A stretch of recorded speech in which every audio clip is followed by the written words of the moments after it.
మంత్రవిద్య, అంధకార శక్తుల గుట్టు మరియు బైబిలు హెచ్చరిక. పరిచయం. ప్రభునందు ప్రియమైన వార్లారా, ఈరోజు మనం సమాజంలో ఎంతో వేగంగా విస్తరిస్తున్న కాని అత్యంత ప్రమాదకరమైన మంత్రవిద్య అక్కల్ట్ గురించి మాట్లాడుకుందాం. నేటి ఆధునిక కాలంలో కూడా మనుషులు భవిష్యత్తు గురించి భయంతోనో లేదా అద్భుత శక్తుల కోసమో దేవునికి విరోధమైన మార్గాల్లో వెళుతున్నారు. అక్కల్ట్ అంటేనే దాగి ఉన్నా లేదా కప్పి ఉన్నా అని అర్థం. చీకటిలో జరిగే ఈ కార్యాల గురించి బైబిలు ఏం చెబుతుందో గమనిద్దాం. 1. మంత్రవిద్య అంటే ఏమిటి? అది ఎందుకు తప్పు? దేవుడు మనకిచ్చిన జ్ఞానాన్ని కాదని, సాతాను సంబంధమైన లేదా మానవాతీతమైన శక్తుల ద్వారా లాభం పొందాలని చూడడమే మంత్రవిద్య. ద్వితీయోపదేశ కాండము 18వ అధ్యాయము 10వ వచనము నుండి మనం చూస్తే, శకునము చెప్పేవాడు, సోదెగాడు, మాంత్రికుడు, కర్ణపిశాచిని అడిగేవాడు యెహోవాకు హేయులని స్పష్టంగా రాయబడింది.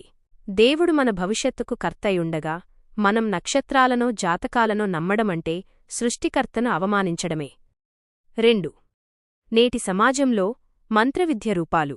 నేడు మనం విద్యావంతులమని చెప్పుకుంటున్నా అనేక మూఢనమ్మకాలలో చిక్కుకుపోతున్నాం. జ్యోతిష్యం మరియు జాతకాలు, గ్రహాల కదలికలు మన జీవితాన్ని మారుస్తాయని నమ్మడం పెద్ద పొరపాటు. యెషయా 47వ అధ్యాయము 13, 14 వచనాల్లో దేవుడు చెబుతున్నాడు, నక్షత్ర సూచకులు నిన్ను రక్షించలేరు, వారు అగ్నిలో కొయ్యకాలువలే కాలిపోతారు. సంఖ్యాశాస్త్రం మరియు హస్తసాముద్రికం, చేతిరేఖలు చూసి భవిష్యత్తు చెప్పడం లేదా అదృష్ట సంఖ్యల కోసం వెతకడం అపవాది చేసే మోసం. మన జీవితం దేవుని చేతిలో ఉంది కాని చేతిరేఖల్లో లేదు.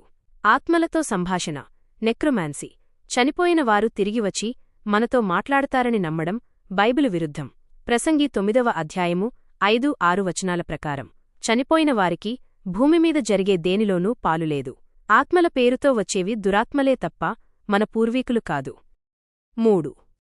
మంత్రవిద్య వల్ల కలిగే నష్టాలు. మంత్రవిద్య మనకు తాత్కాలికంగా ఏదో శక్తిని ఇచ్చినట్లు అనిపించినా అది మనల్ని బానిసలుగా చేస్తుంది. శాంతి దూరమవుతుంది.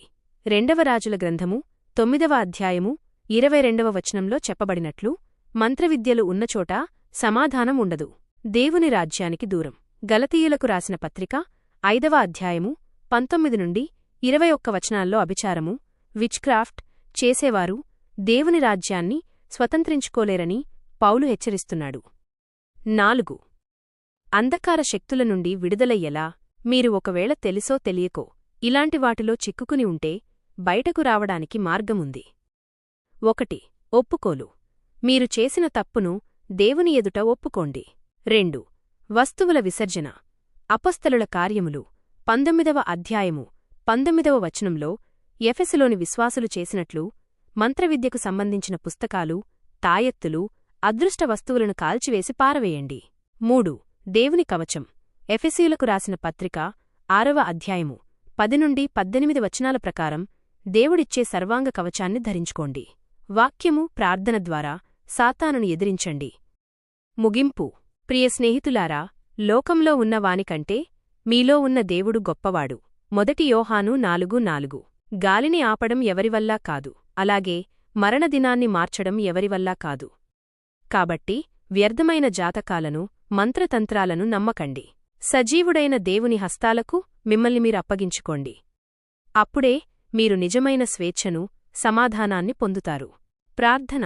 ప్రభువా, చీకటి శక్తుల నుండి, మంత్రవిద్యల మోసాల నుండి మమ్మల్ని తప్పించు.